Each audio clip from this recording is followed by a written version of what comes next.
समझते हो इस कहानी? कोई सुन आपकी आंखों में भी आंसू आ जाएंगे। एक दिन पति अपनी पत्नी से कहता है कि मैं तुमसे तलाक लेना चाहता हूँ। पत्नी उनकी बातें सुनकर घबरा सी गई। कुछ देर पत्नी को समझ में ही नहीं आया कि यह क्या बोल रहे हैं। पत्नी ने कहा, आप ऐसा मजाक मत कीजिए मेरे साथ। तब पति ने जवाब दिया, अरे मैं मजाक नहीं कर रहा, मैं सच में तुमसे तलाक लेना चाहता हूँ। पत्नी ने पूछा, आप मुझे तलाक क्यों लेना चाहते हैं? पति ने कहा कि हम दोनों के बीच 1 साल से पति पत्नी के बीच जो संबंध है वह है ही नहीं, तो मैं तुमसे तलाक लेना चाहता हूँ। और मैं मेरे ऑफिस में काम करने वाली लड़की प्रिया से भी मोहब्बत करने लगा हूँ और मैं उससे शादी करना चाहता हूँ। पत्नी ने कहा, ठीक है, मैं तुम्हें तलाक दे दूंगी, बस मेरी कुछ शर्तें हैं।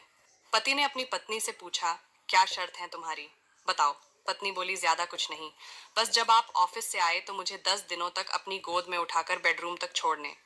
पति अपनी पत्नी की शर्त सुनकर बड़ा खुश हो गया।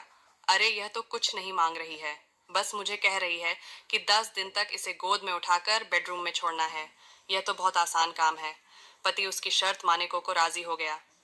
पहले दिन पति जब ऑफिस से आया और अपनी पत्नी को गोद में उठाकर बेडरूम में ले जाने लगा, तब उसे वह पहला दिन याद आया जब वह उसे ब्याह कर अपनी गोद में लाया था।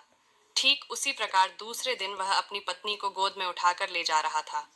तब उसे एहसास हुआ कि उसकी पत्नी का वजन कम क्यों लग रहा है और उसने उस बात को नजरअंदाज कर दिया। उसकी पत्नी ने अपना सर उसके सर से लगाया तो उसे पुराने पल याद आ गए। जब वह उसे गोद में उठाता था तब वह हमेशा ऐसा ही करती थी। तीसरे दिन पति ने जब अपनी पत्नी को गोद में उठाया तब उसकी पत्नी का चेहरा ऐसा मासूम गुड़िया जैसा लग रहा था जब उसे पहली बार ब्याह कर लाया था। ठीक इसी प्रकार वह रोज अपनी पत्नी को गोद में उठाकर बेडरूम में छोड़ा आता था।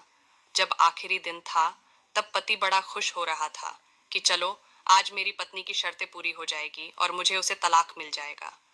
आखिरी दिन पति ने अपनी पत्नी को गोद में उठाया और बेडरूम में ले जा रहा